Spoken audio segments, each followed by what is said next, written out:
नमस्कार, प्रणाम, अभिनंदन, स्वागत। दोस्तों, मैं आपकी अपनी सखी हाजिर हूँ लेकर आपका पसंदीदा कार्यक्रम दस्तक दिल की बात कलम से। आप सभी जानते हैं कि दस्तक में जो हमारे मेहमान होते हैं वो मेहमान होते हैं जो अदब की दुनिया के यानी साहित्य की दुनिया में अपनी ख़ास पहचान रखते हैं, अपना नाम रखते हैं, अपनी रचनाओं से दिलों पे दस्तक देते हैं। और आज हमारे जस्ट टीवी के प्रांगण में जिन्होंने दस्तक दी है, और आपको भी बेसब्री से रहता है इंतज़ार, क्योंकि आप साहित्यकार की साहित्य तो सुनते ही हैं, उनकी रचनाओं से भी आप रूबरू होते हैं, लेकिन साथ के साथ उस व्यक्तित्व से, उसके जीवन के संघर्ष से भी आप जो है रूबरू होते हैं। यही तो ख़ास बात दिल की बात कलम से भी है और दिल की बात दिल से भी होती है। और हम जिन मेहमान को आपसे मिलवाते हैं वो ख़ास तौर से वो शख्सियत होती हैं जो आम आदमी से ख़ास बने हैं, जिन्होंने अपनी पहचान बनाई है, अपना रुतबा बनाया है, अपना कहते हैं ना कि अपना दुनिया में आए हैं तो अपना वर्चस्व स्थापित किया है अपनी सेवा से, समर्पण से, साहित्य से, साधना से।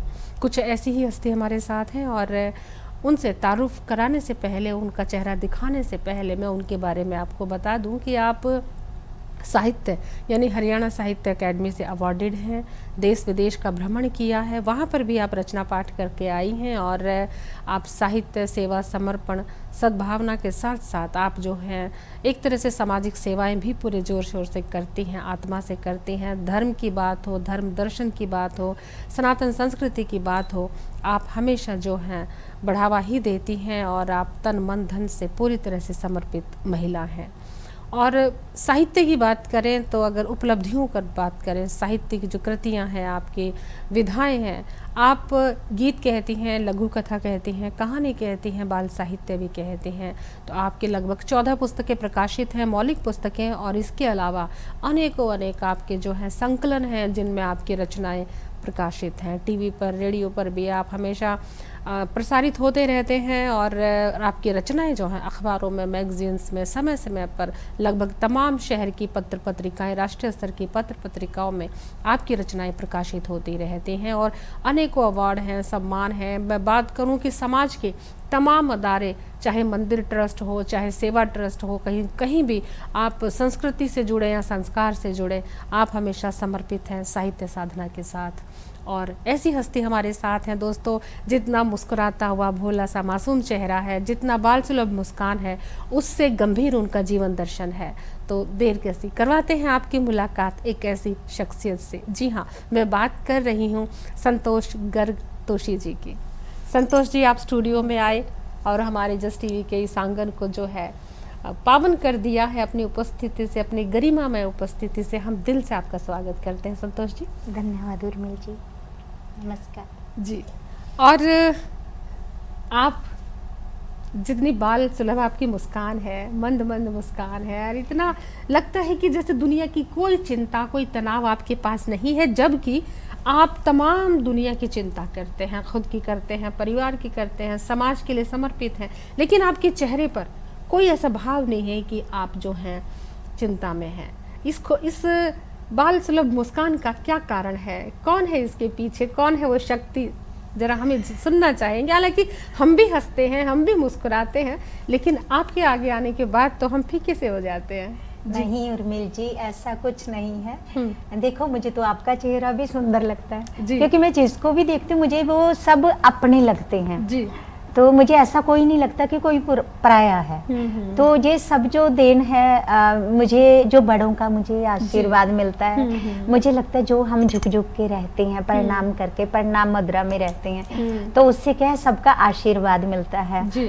तो जब तक हमारे सर के ऊपर माता पिता का, बड़ों का, साधु संतों का, अपने साथियों का, प्रेमियों का, जब तक हमें सहयोग नहीं मिलता, आशीर्वाद नहीं मिलता, तब तक हमारा जो चेहरा है मुझे लगता खिला खिला नहीं रहता। क्या बात है। तो उसी के कारण से सब नहीं, कुछ मैं आपकी बात से पूरी तरह सहमत हूँ। जब सबका प्यार मिलता है, सबका साथ मिलता है, अपनों का, बाहर वालों का, घर वालों का, समाज का, साथियों का, दोस्तों का और सखी को सखियों का, तो जाहिर सी बात है कि ये ग्लो आना स्वाभाविक है, ये मुस्कान चेहरे पर, अधरों पर आना स्वाभाविक है। और मुझे तो पता था, लेकिन फिर भी मैं तो कोई रहस्य जानना चाह रही थी, पर आपने बताया नहीं क्योंकि आप अपनी सीक्रेट रखना चाहते हैं तो नहीं, ऐसा कुछ नहीं है। बहुत प्यारी हस्ती बस मुझे ऐसा ही लगता है जब हम दूसरों के लिए अच्छा सोचते हैं, अच्छा करते हैं, तो नेचुरली है कि जब आपका अंदर साफ होता है तो वो अपने आप वो सब कुछ बाहर भी आता है। सही बात है।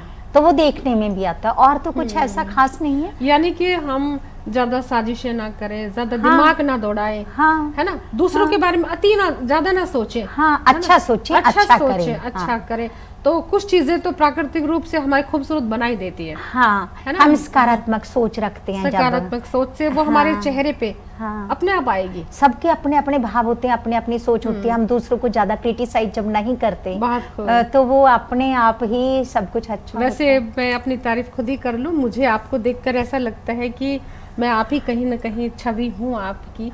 आपसे प्रेम तभी तो जब हम गले मिलते हैं जी, तो ऐसा लगता है कि सब कुछ मिल गया, सदियों के साथी बिछड़े हुए हैं उस मुलाकात में। जी बहुत खूब। और संतोष जी, आप अब जरा साहित्य की बात कर लेते हैं। आप कविता कहते हैं, कहानी कहते हैं, लघु कथा कहते हैं, उपन्यास कहते हैं, इतनी तमाम विधाओं में आप पारंगत हैं। इतनी पुस्तकें आना कोई छोटी बात नहीं है। 14 पुस्तकें आपकी अपनी मौलिक हैं, तो इतनी सारी विधाएं हैं। तो आपके दिल के सबसे बेहद करीब कौन सी विधा है जिसमें आप खुद को ज़्यादा सहज पाते हैं? ऐसा है उर्मिल जी, जैसे कहते हैं सब बच्चे प्यारे होते हैं एक माँ को, इसी प्रकार मुझे वैसे तो हर एक विधा में मैं लिख लेती हूँ। लघु कथाएं भी लिखती हूँ, बाल कविताएं भी लिखती हूँ, बाल उपन्यास भी लिखा है, और अध्यात्म पर भी लिखती हूँ, तो कविताएं भी लिखती हूँ। पर ज्यादातर तो मैं कविताएं ही लिखती हूँ, लघु कथा और कविता दोनों ज्यादा लिखती हूँ। कविता शायद मुझे लगता है कि सहज भाव से आती है।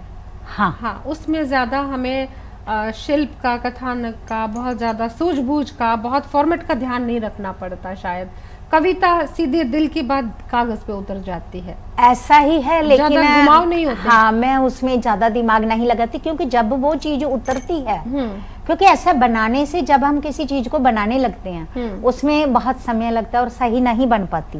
और उसमें जब हम किसी को सुनाते हैं उसमें भाव भी पकड़ में आता है कि आपने जो बनाई हुई है, जो मन से लिखी हुई है, तो जब वो आती है, वो तो चाहे आधी रात का समय हो, चाहे हम रोटी चकला बेलना, रोटी बना रहे हैं, कपड़े धो रहे हैं, जो भी है। मैंने तो और ऐसा भी देखा है कि बाथरूम में भी कविताएं आती हैं। क्योंकि वो सबसे शांत, क्योंकि सबसे शांत जगह है वो घर की। बहुत विचार है तब आते हैं। ये जो बाथरूम वाले जो एरिया में जो ख्याल आते हैं ना, वहाँ कोई नहीं होता आपके सिवा।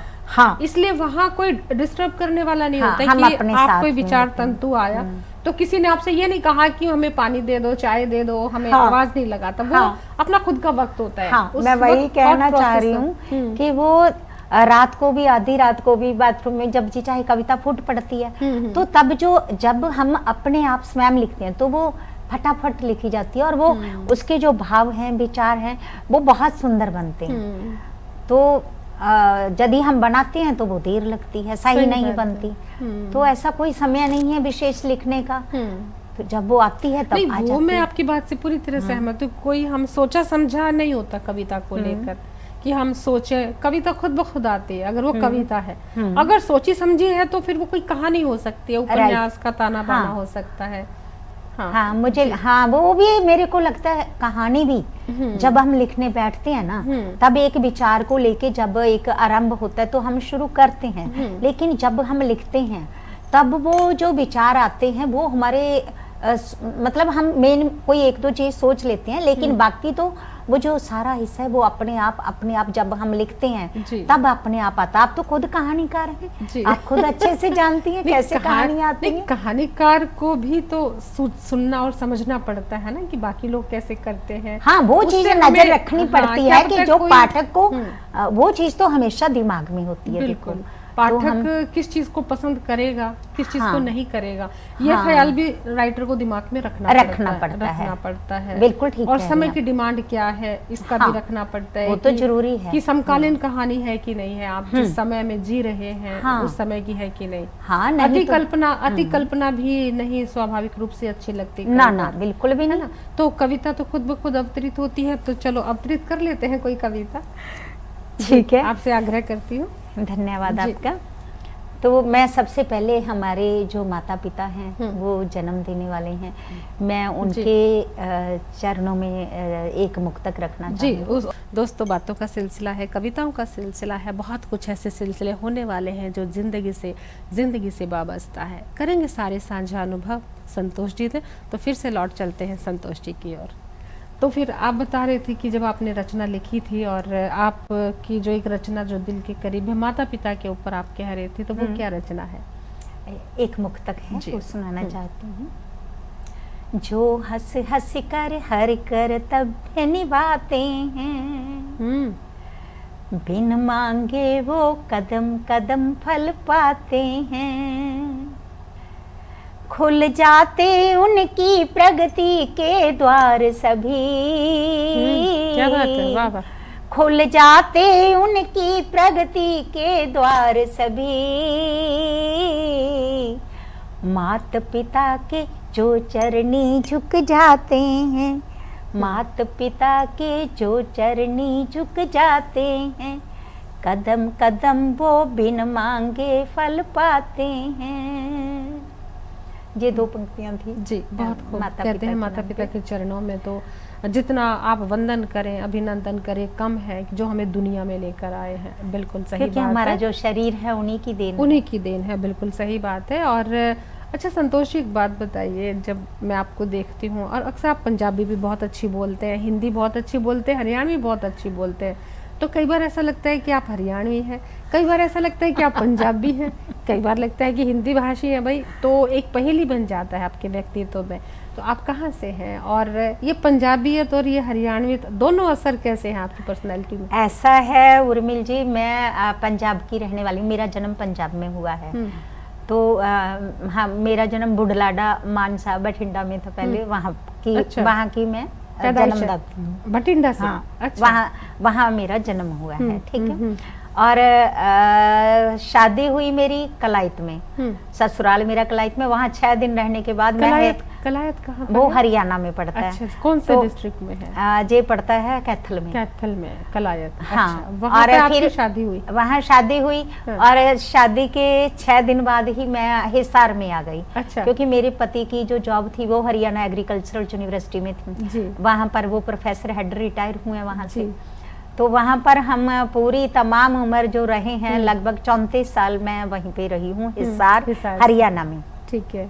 तो इस करके पंजाब के बाद मैं हरियाणा में आ गई, हरियाणवी हो गई। पहले पंजाबन थी, फिर हरियाणवी हो गई।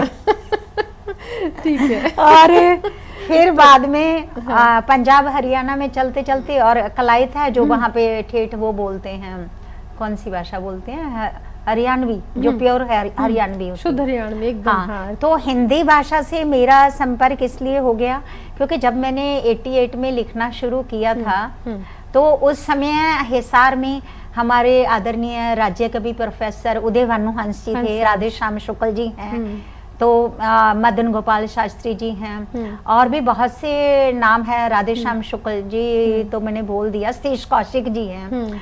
तो बहुत अच्छे अच्छे उच्च कोटि के रचनाकार वहाँ पे हिसार में हैं। उन लोगों के सानिध्य में, उनके संपर्क में हमारी हिसार में कवि गोष्ठियां, कवि सम्मेलन होते थे। असर हो गया। तो इस कारण वो पंजाब से निकलने के बाद मैं पंजाबी, नहीं तो मेरी अब तक जितनी पुस्तकें प्रकाशित हुई हैं, तो 4 संपादन भी किया मैंने, तो वो सब पंजाबी में होती। अच्छा। तो मेरे को हिंदी भाषी लोग मिले, रचनाकार मिले। तो हम एक झलक पंजाबी की ले लें आपसे? पंजाबी में है कुछ आपके पास? 2-4 लाइनें मैंने एक बार शहीदों की, कारगिल के समय शहीदों की मां के नाम पंजाबी विच मैंने एक कविता लिखी सी, वो मैं ਤੁਹਾਨੂੰ ਹੁਣ ਸੁਣਾ ਦਿੰਨੀ ਆ। ਅਸੀਂ ਤਿਆਰ ਹੈ ਜੀ। ठीक है जी, धन्यवाद जी उर्मिल जी। ਜੇ ਤੁਸੀਂ ਕਹਿੰਦੇ ਮੈਂ ਤਾਂ ਪੰਜਾਬੀ ਵਿੱਚ ਅੱਛੇ ਜੇ ਤਿਆਰ ਕਰਕੇ ਆਉਂਦੀ। ਨਹੀਂ, ਮੈਨੂੰ ਇੰਨੀ ਵਧੀਆ ਪੰਜਾਬੀ ਨਹੀਂ ਨਾ ਆਉਂਦੀ ਆ।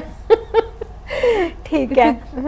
ਉਹਨਾਂ ਮਾਮਾ ਤੋਂ ਸਦਕੇ ਜਾਵਾਂ ਜਿਨ੍ਹਾਂ ਨੇ ਜੰਮੇ ਲਾਲ खोए, ओना मामा नू शीश झुकावा जिन्ना दे सब सवाल खोए, जिन्ना नू रखिया 9 महीने कुखनी, पल विच सूरवीर गाए ओह उठनी, ओना मामा नू ओ नमा मानू शीश चुकामा जिन्ना दे गाल गए कोए।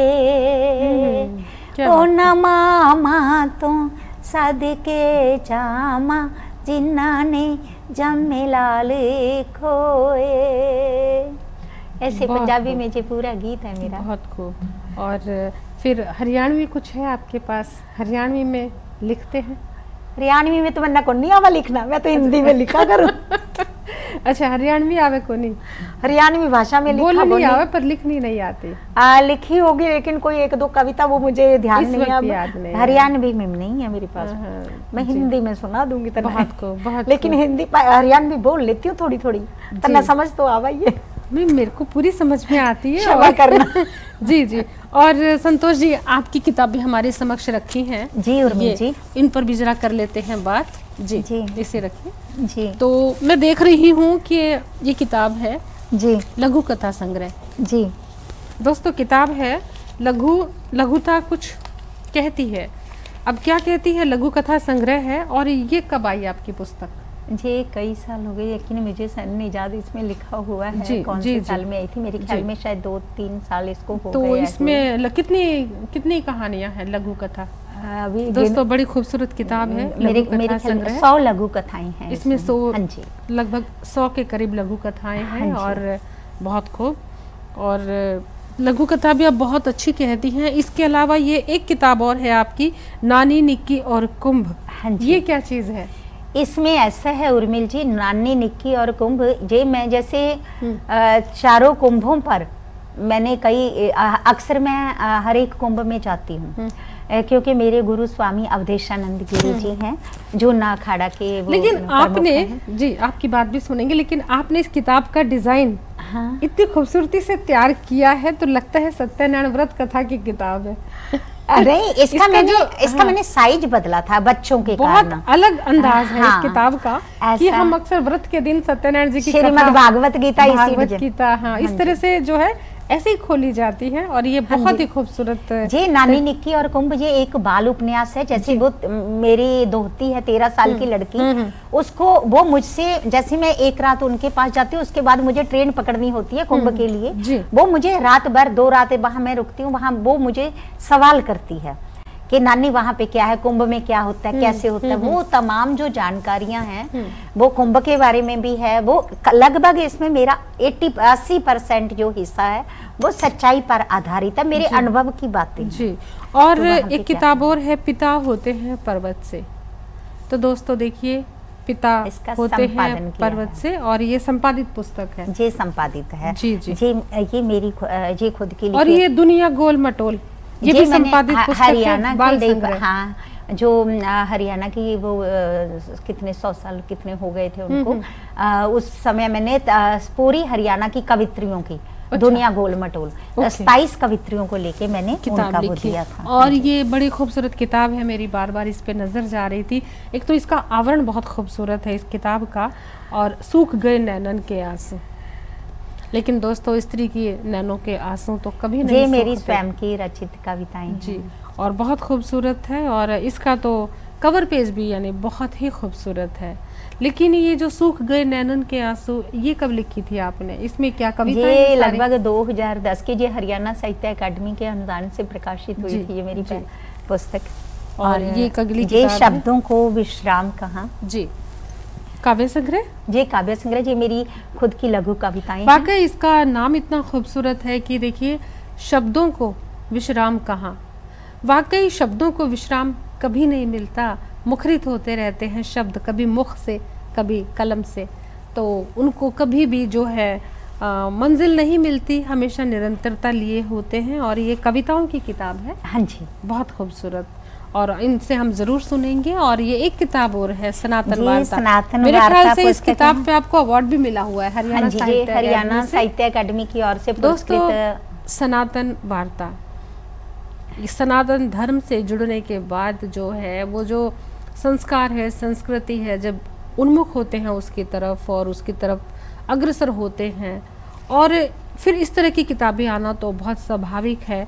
जब आप इसमें प्रश्न उत्तर हैं अध्यात्म से जुड़े हुए। जी जी, संस्कृति और संस्कार से संबंधित है। और ये इस किताब को मेरे ख्याल से अवार्ड भी मिला है हरियाणा अवार्ड मुझे हरियाणा साहित्य अकादमी की ओर से 31,000 का पुरस्कार और पूरे हरियाणा की जितनी भी बसें हैं तमाम उम्र फ्री सेवा। जी जी, तो 31,000 का आपको पुरस्कार मिला था। तो अभी हमारी पार्टी तो बाकी है। खैर, ये किताब है हर मन तिरंगा, बहुत ही खूबसूरत किताब। तमाम पुस्तकों की फोटो इसके पीछे है। जी जी जी, ये पहले तिरंगे की फोटो दिखा दी। जी जी, बहुत खूब। और ये किताब है, इसमें संकलन है मेरे ख्याल। हाँ, जो संकलन है देशभक्ति की संपादित की है मैंने, देशभक्ति की रचनाएं, क्योंकि इन दिनों में बहुत सारी रचनाएं पाठकों ने लिखी थी, तो मुझे लगा कि देशभक्ति की रचनाओं का संकलन होना चाहिए। जी, आप लघु कथा लिखती हैं और मुकम्मल किताब भी आपकी लघु कथा पे है। तो मुझे लगता है कि पहली बार जब आपने लघु कथा लिखी थी, कब लिखी थी? लगभग 89 में। तो माहौल रहा होगा आसपास लघु कथाओं का, शायद आप हिसार में रहे हैं, तो सिरसा और हिसार में लघु कथाओं का थोड़ा सा बोलबाला है, प्रतियोगिताएं होती हैं। तो ऐसा है उर्मिल जी, उसका मुझे ऐसे ध्यान आया क्योंकि उन दिनों में शायद जो आतंक ज़्यादा कुछ थोड़ा सा फैला हुआ था उधर पंजाब में। तो सबसे पहले मैंने एक आकृति नाम की लघु कथा लिखी थी। आकृतियाँ, तो मैंने वो लिखा था जैसे मेरा बेटा है वो आसमान में देखता है तो वो डरता है जैसे बादलों में, वैसे तो पहले तो वो बोलता था देखो माँ बादल छाए हुए हैं, तो उसमें देखो भगवान श्री कृष्ण की मूर्ति, वो हाथ में बांसुरी लिए हुए, देखो देखो वो बन रही है देखो। तो लेकिन वो फिर आजकल वो क्या बोलने लगा था, देखो माँ देखो वो सामने एक आतंकी, उसके हाथ में बंदूक, तो मुझे डर लग रहा। मनोस्थिति तो वो चीज की आतंक की बात कर रहे हैं आप? कौन से सन की बात कर रहे हैं? काफी पुरानी बात है, उसी के आसपास की है, लगभग 90 के आसपास। हाँ, उसी टाइम की बात है जी। तो तब थोड़ा सा पंजाब में माहौल भी थोड़ा बिगड़ा हुआ था थोड़ा सा, तो उस कारण से उन दिनों में मेरी सबसे पहली रचना आकृतियां जे ट्रिब्यून में छपी। ट्रिब्यून में वाकई मतलब बच्चे की जो मानसिकता है उस पर कितना प्रभाव पड़ा है इन चीजों को। कहा तो उनको भगवान दिखते थे बादलों की आकृतियों में, अब उनको बंदूकधारी दिखते हैं, आतंकी दिखते हैं।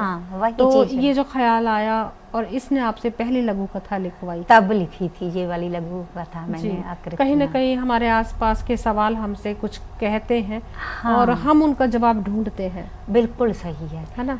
तो वही जो हम बनते हैं, जहाँ हमारे बच्चे जो बनते हैं बड़े होके, वो वही तो बनते हैं। वो परिवार में माँ को क्या देखती हैं, पिता को क्या देखते हैं, परिवार का माहौल, दादा दादी का, जो भी सब लोग परिवार में रहते हैं, संस्कार वहीं से आते हैं, क्योंकि हम उन्हीं के बीच में पले बड़े हैं, दादा के दादी के। और फिर हम ये दोष देते हैं कि हमारा बच्चा बिगड़ गया, ये तो ऐसा हो गया, जबकि कहीं न कहीं हमारे परवरिश में कोई कमी या खामी रहती है। वो तो कच्चा गढ़ा की हिसाब होता है, कच्ची मिट्टी है, कच्ची मिट्टी है। हाँ, तो उसको हम जैसे ढालते हैं, जैसा वो एक हमें लगता है बच्चों को पता नहीं, बच्चों की बचपन बुद्धि है, लेकिन वो बचपन बुद्धि नहीं होती। वो एक एक चीज उनके वो दिलो दिमाग में सब चलती रहती है, देखता है जैसे वैसा वैसा वो बनता जाता है। बिल्कुल बिल्कुल। और यही वजह है कि रचनाएं जब वास्तविक आधार पर होती हैं कि आपके असली सवाल है, असली जवाब है, तो फिर वो दिल तक जाती है रचना। ऐसे ही मेरी लघु कविताएं हैं, या लघु कहानियां हैं, या जो भी मेरा अध्यात्म का जो कुछ मैं लिखती हूँ, मेरा सब कुछ जो आसपास का वातावरण है, जो देखते हैं सुनते हैं, वही चीजों पर लिखते हैं। और फिर उसके बाद लघु कथा वो पहली लिखी और उसके बाद फिर किताब लिखवाने की और फिर और रचनाएं अनेक बस पैदा होती गई। फिर मैं जब समय मिलता, जब कोई मेरे को जैसे कोई बात, जैसे गाजर के जूस की बात, मैंने एक लघु कथा लिखी। कोई ऐसी जो याद हो? याद पूरी तो कोई नहीं है, वो तो देखनी पड़ी जाती है, लेकिन थोड़ा सा बताती हूँ। जैसे गाजर के जूस की बात है, अब देखा जाए तो हम जो बहुएं होती हैं तो कई बार बड़ों को जूस वगैरह उनकी इच्छा होती है पीने की, हम नहीं दे पाते। ऐसे दादी है घर में, तो वो मम्मी जूस निकालती है। मैंने ऐसे लिखा, मम्मी जूस निकाल रही थी तो बेटी पास में खड़ी है, तो दादी भी आके देख रही है, अच्छा जूस निकाल रहे हो? तो कहती मतलब मम्मी है वो थोड़ा सा चुप रहती है, तो फिर दादी जाके चुपचाप अपने कमरे में चली जाती है, क्योंकि वो अपनी जूस पीने की इच्छा को व्यक्त नहीं कर पाती। तो फिर वो क्या करती है, जब मम्मी उस अपनी बेटी को जूस का गिलास देती है, तो पोती क्या करती है, चुपके से दादी के पास ले जाती है। दादी ये लो जूस का गिलास। जूस का गिलास मेरे लिए? हाँ दादी, मम्मी ने दिया है। तो वो कहती है मम्मी ने दिया, तो वो फटाफट जूस पे पी के कहती है हाँ कलेजे ठंडक पड़ गई जी, तीरो तेरी मम्मी को कह देना वो भी पी लेगी। अच्छा। सारा दिन काम करती है वो। अच्छा। तो उसको भी जूस चाहिए। तो वो मतलब भी ऐसे एक लघु कथा को बना के मैंने उसको लिखा है कि भी बड़ों को भी, और ऐसा नहीं है, बड़ों का भी मन करता है हर चीज खाने पीने को, हम बड़ों को नजरअंदाज कर देते हैं। अब एक जैसे गांव में देख लो, कोई बुजुर्ग हो जाए तो बुढ़िया कहेगी कि मुझे हलवा चाहिए, तो बहू कह देगी कि बुढ़िया बिगड़ गई, देखना इसको हलवा चाहिए अभी। लेकिन सब जगह बहुएं अच्छी भी हैं, ऐसा नहीं है। डायबिटिक बंदा होता है ना, जब किसी को शुगर की है और उसका मन कुछ मीठा खाने को मन करे, तो उसे कोई भी नहीं देता। हाँ, लेकिन ये भी मैंने भी एक लघु कथा लिखी, पर ये भी बहुएं तो ध्यान रखती हैं कि मीठा नहीं खाना, क्योंकि दादी तो बार बार मांगने लगेगी ना, उनको देना भी ठीक नहीं है। मुझे लगता है कि भावनाओं को समझना चाहिए। अगर एक शुगर पेशेंट दादी है और उसका मीठा खाने का, हलवा खाने का मन है, जो उसने सारी जिंदगी भर भर के थाली खाई है अपने जमाने में, और उसकी पसंदीदा डिश है वो, तो उसका एक तरीका भी तो है कि आप उसमें शुगर फ्री वो डाल सकते हैं। आप उसमें वो जो मीठा तुलसी पत्ता आता है, उसको आप हलवे में डाल सकते हैं, खीर में डाल सकते हैं, है ना? बिल्कुल ठीक कह रही हैं आप। थोड़ा-सा आप शक्कर हल्की सी डाल सकते हैं, लाइट मीठा कर सकते हैं, पर उसको तृप्त करना, जैसे मैं इनको तरसना नहीं पड़ता। मेरे हस्बैंड को, पतिदेव को भी शुगर है ज्यादा, तो मैं क्या करती हूँ, दूध में गाजर है कद्दूकस करके वो बॉयल करके उसका अच्छे से खीर के टाइप से बना के वो दे देती हूँ, उसमें चीनी भी नहीं डालती, और वो मीठा भी लगता है और उनकी मीठे की तृप्ति भी हो जाती है।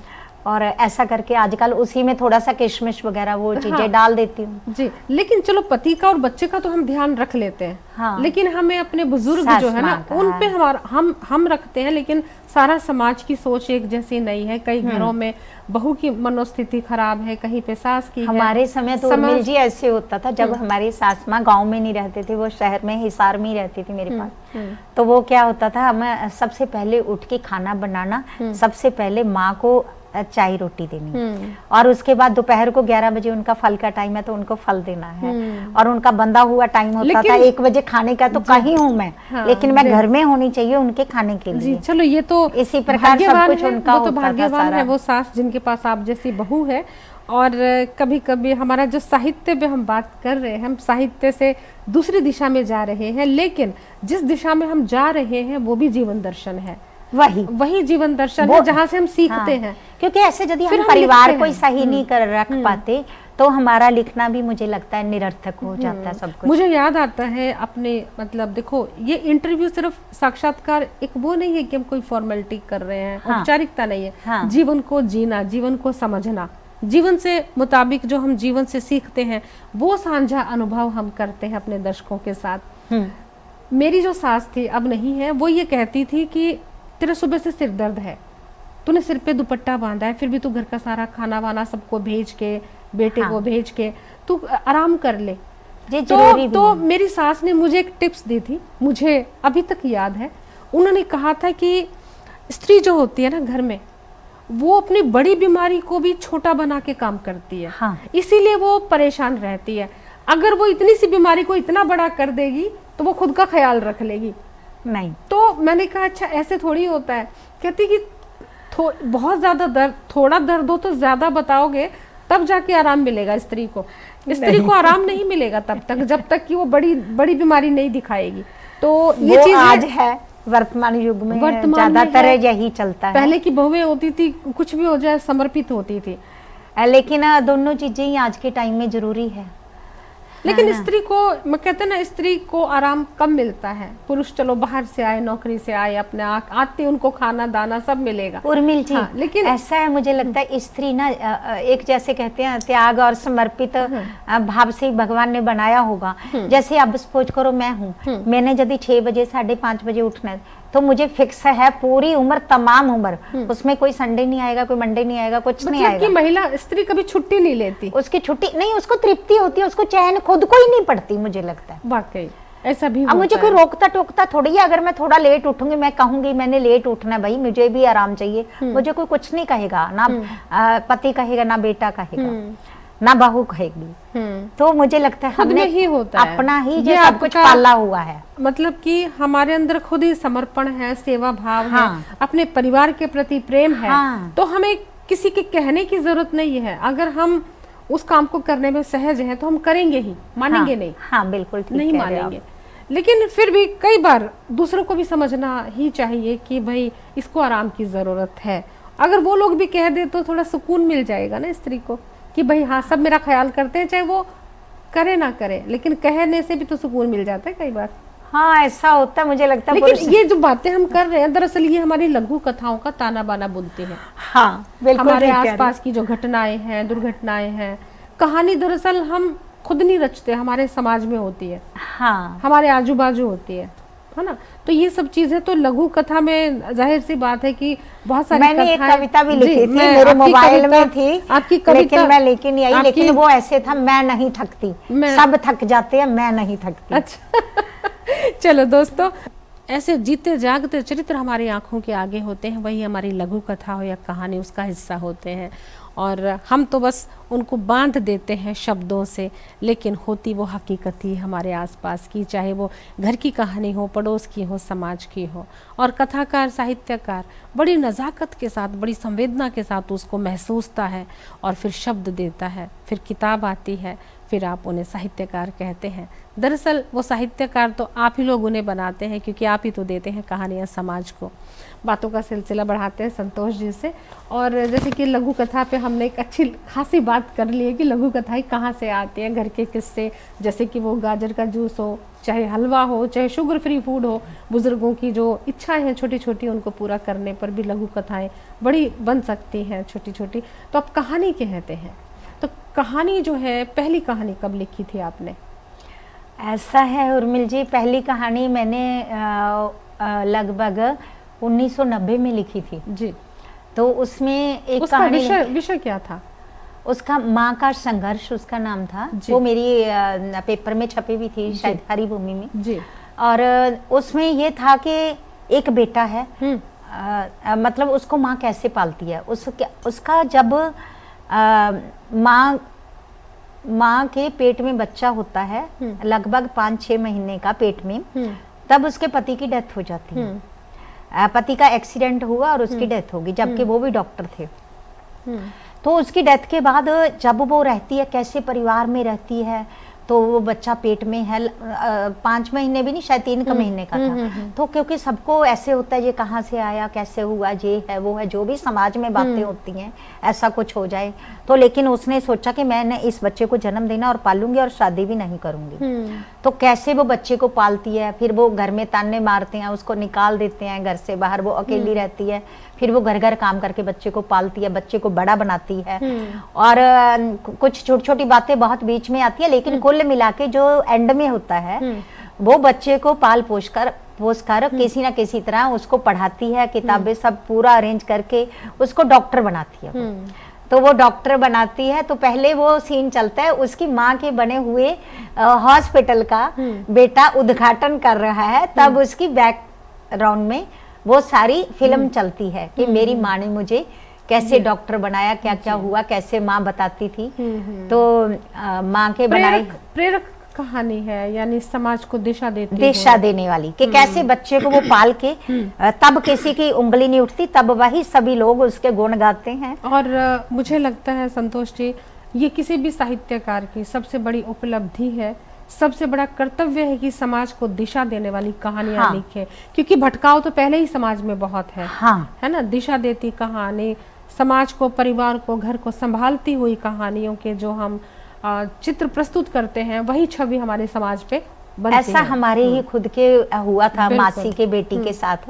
उनके ऐसे ही बाद में बच्चा पैदा हुआ और फिर उन्होंने बड़ा किया, पढ़ाया लिखा सब कुछ। मतलब लेकिन कहानी भी हमारे आसपास से ही होती है। हाँ। हम उनके चरित्रों के नाम बदल देते हैं। वो मुझे बहुत दर्द होता था, बहुत दुख होता था उनको देख के। बात है। हाँ। और हमें आपसे कविता सुनने की जिज्ञासा और है कि चलते चलते सुन लेते हैं एक और कविता। जी जी, मैं कुछ कविताएं हैं वो आपको सुनाती हूँ। जी अच्छा, पहले तो मैं माँ पर ही सुनाती हूँ।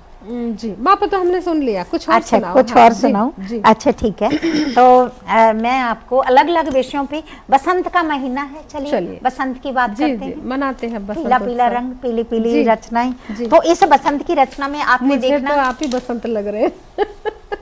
बसंत सा चेहरा, बसंत सी साड़ी। जी स्वागत है। तो देखा जाए मेरी इस रचना में, देखना आपने मैंने अलग अलग कैसे रंग लिए, एक एक पंक्ति। बसंत का महीना, कैसी आज बसंत की चढ़ी खुमारी देखो, कैसी आज बसंत की चढ़ी खुमारी देखो, ओढ़ी सरसों ने पीली फुलकारी देखो। क्या बात है, वाह। कैसी आज बसंत की चढ़ी खुमारी देखो, ओढ़ी सरसों ने पीली फुलकारी देखो, रंग रंगीला हर एक बाग बगीचा है, रंग रंगीला हर एक बाग बगीचा है, कुदरत के हाथों की चित्रकारी देखो। वाह वाह वाह। कैसी आज बसंत की चढ़ी खुमारी देखो, खेतों में किसान झूम के नाचे गाए, खेतों में किसान झूम के नाचे गाए, खिली खिली सी सरसों की सरदारी देखो। क्या बात है। ओढ़ी सरसों ने पीली फुलकारी देखो। आगे देखिए, दुल्हन पर लिखी, डोली में बैठी है दुल्हन पर्दा किए, डोली में बैठी है दुल्हन पर्दा किए, सजे बसंती सपने आज हजारी देखो, कैसी आज बसंत की चढ़ी खुमारी देखो। क्या बात है। और देखिए, पतंगों पर लिखा है, दूर गगन में, दूर गगन में डोर के संग पतंगे उड़ती, दूर गगन में डोर के संग पतंगे उड़ती, पेचे पाते बच्चों की किलकारी देखो, ओढ़ी सरसों ने पीली फुलकारी देखो। क्या बात है। और देखिए मेलों पर अगली पंक्तियां, युग युग से भारत की मेले शान बने हैं, युग युग से भारत की मेले शान बने हैं, सजते हाथी घोड़े ऊंट सवारी देखो। क्या बात है। ओढ़ी सरसों ने पीली फुलकारी देखो। जी आगे और देखिए, दिखाइए। चावलों पर जी, नुक्कड़ पर भी आज बने थे पीले चावल, नुक्कड़ पर भी आज बने थे पीले चावल, नुक्कड़ पर ही आज बने थे पीले चावल। क्या बात है। मेरा तो मन कर गया खाने को। जरूर खाइएगा, आइए घर में। जी जी। नुक्कड़ पर ही आज बने थे पीले चावल, बांट बांट कर थक कर पड़ा भंडारी देखो। क्या बात है, वाह वाह। नुक्कड़ पर ही आज बने थे पीले चावल, बांट बांट कर थक कर पड़ा भंडारी देखो, क्योंकि बांटने वाले को कोई नहीं देखता।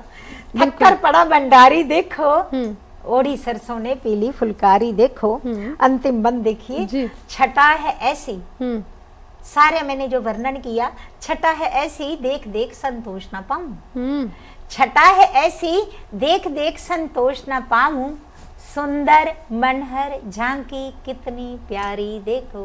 वाह वाह वाह। ओढ़ी सरसों ने पीली फुलकारी देखो, कैसी आज बसंत की चढ़ी खुमारी देखो।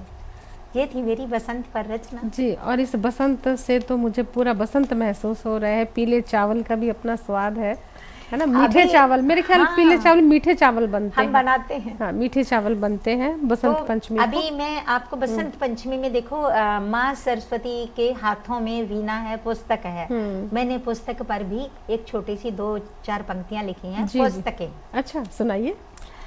एक तरफ गहने, देखिए औरतों को गहनों से प्यार होता है, बिल्कुल, लेकिन मैंने उसकी तुलना पुस्तकों से की है। अच्छा, एक तरफ पुस्तकें, एक तरफ गहने, एक तरफ पुस्तकें, एक तरफ गहने, एक तरफ पुस्तकें, गहनों ने किया तन का श्रृंगार, गहनों ने किया तन का श्रृंगार, पुस्तकों ने मन का। बंध गए गहने लॉकर के बंधन, बंध गए गहने लॉकर के बंधन, आजाद रही पुस्तकें। बहुत खूब। अहम दिया गहनों ने, अहम दिया गहनों ने, रहम किया पुस्तकों ने। गहनों ने बुद्धि को जड़ किया, गहनों ने बुद्धि को जड़ किया, पुस्तकों ने जीवन गढ़ दिया, पुस्तकों ने जीवन को गढ़ दिया। क्या बात है। पुस्तकों पर मैंने चंद पंक्तियां बहुत खूबसूरत थी, बहुत खूब। और दोस्तों आपने देखा जीवन के तमाम रंग आज हमारे इस कार्यक्रम का हिस्सा रहे। दिल के ओपन, मतलब दिल को ओपन करके हम लोगों ने आज जो दस्तक में मैडम को बुलाया है, दिल को ओपन करके, यानी दिल खोल के आज हमने बात की है, दिल की बातें करी है, दुनिया की बातें करी है, घर की बातें करी है, और जो हम समाज से देखते हैं, समझते हैं, कहीं ना कहीं हम उन्हीं को केंद्र बिंदु बनाते हैं। अपनी कथा हो, लघु कथा हो, छोटे छोटे किस्से घर के आसपास के ही तो होते हैं, बस हमें उनका जो है सूक्ष्म तंतुओं को पकड़ के उसको बुनाई करते हैं। और ये बुनाई करने वाले ही संतोष गर्ग जी कहलाते हैं, साहित्यकार कहलाते हैं। और रिश्तों की बुनाई करना भी एक हुनर है। और संतोष जी आए, आप नहीं, मैं आपको बताती हूँ, आप इतने कीमती वक्त निकाल कर आज आप स्टूडियो में आए, दस्तक दी, दिल की बातें बहुत सारी करी, कविताएं सुनाई, किताबों पे बात की। आपका जो है हम जस्ट टीवी की ओर से आपका धन्यवाद करते हैं। धन्यवाद उर्मिल जी। और दोस्तों मुझे यकीन है आज की जो हमारी बात है आपके दिल तक गई होगी। कहीं कहीं कहीं पर आप हंसे होंगे, गुदगुदाए होंगे, कुछ सीखा भी होगा, क्योंकि आज जो बाल सुलभ मुस्कान लिए जो हस्ती हमारे साथ है, एक कर्म योगिनी है, जीवन को बड़ी खूबसूरती से जीती हैं। बहुत कुछ हमने इनसे सीखा। और दोस्तों मैं तो यही कहूँगी, जल्द फिर आऊँगी एक और दस्तक लेकर। और अब किसी भी इन्फो के लिए आप हमें इन्फो करें, info@justbroadcasting.com पर अपना प्यार देते रहें, सुझाव देते रहें। और अब मुझे और संतोष जी को, यानी हम दोनों को दीजिए अनुमति। प्रणाम।